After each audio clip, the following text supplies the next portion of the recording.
warahmatullahi wabarakatuh. Hamdan syukran lillah nahmaduhu wa nasta'inuhu wa nastaghfiruh wa na'udzu billahi min syururi anfusina wa min sayyiati a'malina. May yahdihillahu fala mudhillalah wa may yudhlilhu fala hadiyalah.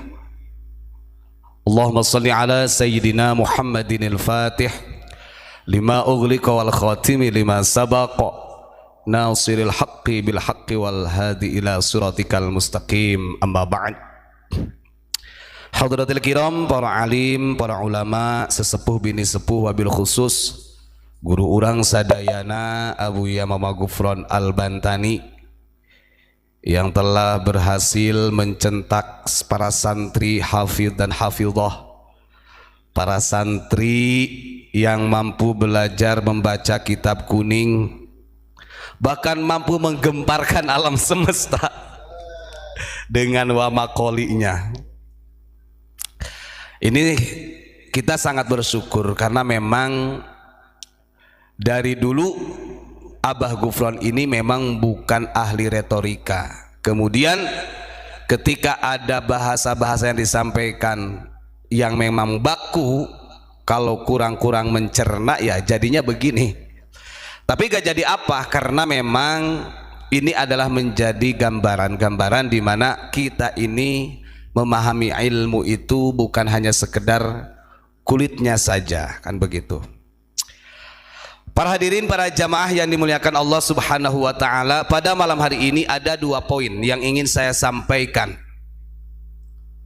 Ini berkaitan dengan fatwa MUI, bahkan yang memvonis 10 poin kesesatan Pondok Pesantren Unik atau Abuya Mama Gufron.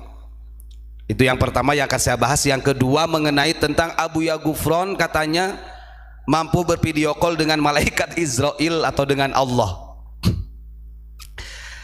Ya alhamdulillah, ketika orang ini salah dan gagal paham, ya itu ya nasib kamu aja. Karena memang tidak mau bertabayun kemudian mengasumsikan yang salah. Yang pertama saya dahulukan dulu mengenai tentang video yang beredar, katanya Mama Gufron bisa berkomunikasi bahkan video call sama malaikat Israel sama Allah. Itu adalah potongan video dari orang-orang yang memang tidak bertanggung jawab.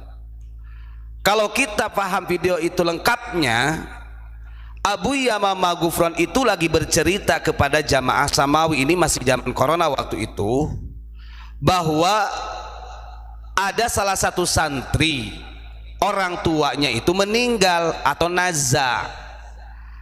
Akhirnya Abuya ngomong, bacakan hizib, bacakan yasin, itu sambil video call. Maksudnya video call itu bukan video call dengan Allah dan malaikat Israel.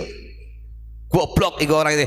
Maksudnya Abuya itu video call sama santrinya yang telepon Abuya, yang ayahnya itu lagi naza. Wong itu ada ceritanya, makanya diceritakan ke jamaah. Nah ini kan orang, wah Mama Gufron mampu video call dengan Allah, dengan malaikat Israel katanya. Ya kalau nggak tahu narasi awalnya, janganlah memotong video tersebut. Nah ini bisa diputar mogo is video sebelumnya ya. Ini mah dipotong langsung. Ada yang meninggal, saya video call. Nah ini ada penggiringan opini, akhirnya mindset orang itu berpikir Abuya ini video call dengan malaikat Israel. Nah ini sumber-sumber seperti inilah yang akan membahayakan umat. Kita selama ikut gak pernah mendengar Abu yang mengatakan saya bisa bertemu atau video call dengan Allah, dengan malaikat Israel. Monggo diputar para is.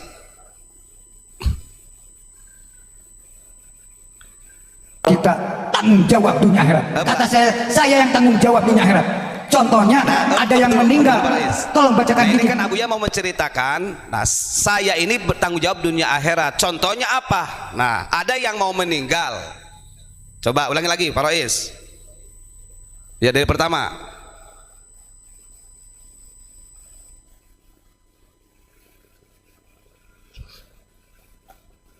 Kita tanggung jawab dunia akhirat. Kata saya yang tanggung jawab dunia akhirat. Contohnya ada yang meninggal, tolong bacakan hijab video callan, assalamualaikum qul inna rahmatan ya malaikat maut ma qul inna kalimat Allah, dibacakan sama keluarganya. Begitu diambil itu bukan dengan Israel drone kadrun muka tatap wajah, assalamualaikum ya qul inna rahmatan itu video call sama anaknya yang waktu itu nelpon abah, yang ketika ayahnya itu sedang naza. Itu adalah bentuk daripada tanggung jawab saya sebagai kiainya. Itu loh yang dimaksud. Makanya kalau kemudian dipotongnya dari video yang potongan, ada yang meninggal, saya video call, akhirnya orang memframing seolah-olah Abu Ya Gufron ini video call dengan malaikat Israel. Padahal yang asli di dalam video itu, karena itu disampaikan di depan jamaah Samawi rutinan mingguan, Abu Ya menceritakan ada santri yang ayahnya meninggal, kemudian sama Abu Ya suruh baca hizib, baca yasin itu sambil video call. Begitu, bukan video call dengan Allah dan malaikat Israel. Satu itu. Ya coba sekali lagi putar. Kita tanggung jawab dunia akhirat. Kata saya yang tanggung jawab dunia akhirat. Contohnya ada yang meninggal, tolong bacakan hijab video callan, assalamualaikum qul inna rahmatan ya malaikat maut ma qul inna kalimat Allah, dibacakan sama keluarganya. Begitu diambil la kalimat Allah. Terus lihat tatap muka tatap wajah, assalamualaikum ya qul inna rahmatan wa ma qul kalimat Allah. Enak.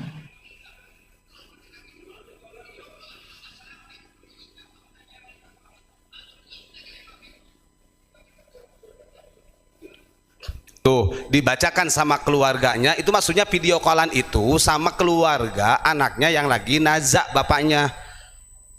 Nah ini ya itu memang polongo ini orang-orang wangel. Nah terus dari oknum MUI ya memfatwakannya sama seperti yang di framing video, ya kan kebacut ini. Naudzubillah. Itu yang pertama. Yang kedua yang ingin saya sampaikan adalah 10 poin untuk mengukur kesesatan. Ternyata saya browsing Pak, jadi 10 poin itu yang dikeluarkan oleh MUI, fatwa itu permanen.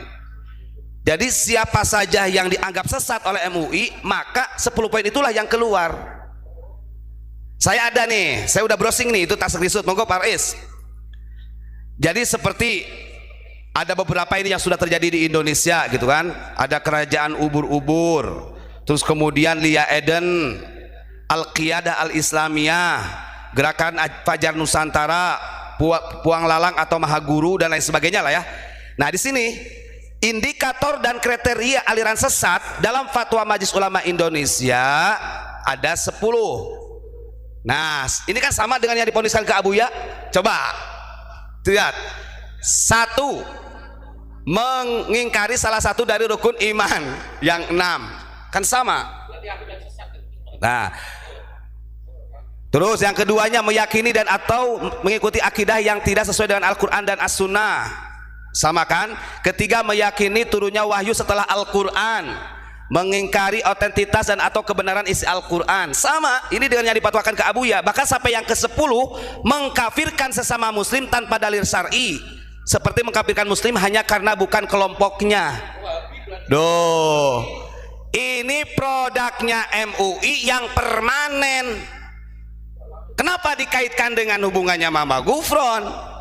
Kalau toh ada Al-Qiyadah Al-Islamiyah yang radikalisme, karena itu adalah berafiliasi dengan Ikhwanul Muslimin, termasuk kelompok-kelompok radikal yang sekarang mengatasnamakan agama jihad-jihad, itu baru masuk tuh yang suka mengtakfirikan, mengkafirkan sesama muslim kalau berbeda dengan akidahnya atau kelompoknya.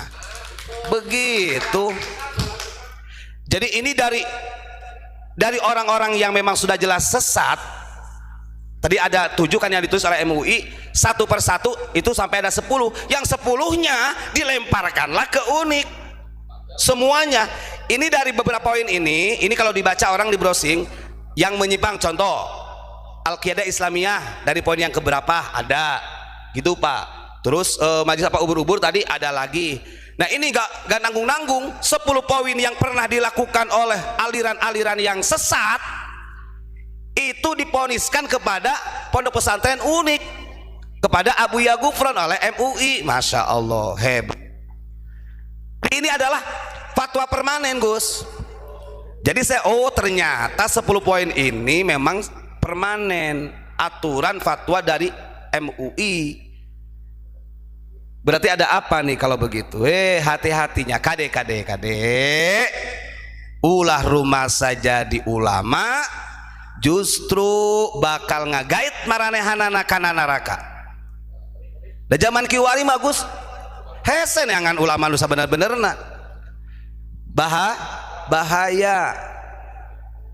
Nah, jadi saya baru ketemu nih ternyata di sini makanya ada indikator. Indikator itu gimana? Orang akademisi kan akan paham. Indikator dan kriteria aliran sesat dalam Fatwa Majelis Ulama Indonesia. Dan 10 poin ini Gus sudah ada di atasnya itu, kalau mau di scroll di saya ada. Oh, ini ajarannya ini menyimpang di poin yang keberapa gitu loh Gus. Al-Qiyadah Al-Islamiyah menyimpangnya di poin yang keberapa. Nah, terus Lia Eden yang mengaku Jibril itu di poin yang keberapa. Nah, ini giliran unik, semuanya dilimpahkan 10 poin. Masya Allah. Nah, ini kalau menurut saya, makanya kalau bagi kami disinilah sebenarnya tidak objektifnya Pak dari Majelis Ulama Indonesia. Ngapunten, sampai kapanpun ini kita ingkari, karena dari 1 sampai 10 ini tidak pernah diajarkan atau langsung Abuya mengajarkan ke santri. Nah, inilah pentingnya bertabayun gitu ya. Jadi cukup 2 poin saja yang saya sampaikan. Kalau masih kekeh dan ini bentuk kurang netralnya atau miskomunikasi antara MUI daerah dengan pusat, kalau yang daerah yang wilayah Jatim itu mengatakan yang bermasalah adalah video-video yang viralnya, bukan pondoknya. Satu catatan. Tapi giliran yang pusat, sekjennya mengatakan bukan hanya videonya saja, tapi termasuk pondoknya juga. Bahkan sampai ada larangan keras, orang tua tidak boleh memondokkan santrinya ke pesantren Abuya Mama Gufron. Walaupun pada kenyataannya santri yang baru ya banyak, jamaah juga banyak. Setiap bulan ada yang mengambil sanad atau bai'ah talqin zikir TKN juga banyak, alhamdulillah. Dan ini tidak mengurangi atau jadi melempem lah bahasanya, tidak. Nah itu ya, jadi ternyata poin daripada fatwa-fatwa MUI ini adalah fatwa yang permanen sebagai indikator. Nah ini cuman hebat ini, semuanya 10 poin ini dilimpahkan ke Mama Gufron. Padahal kalau mau kita balikin banyak hal.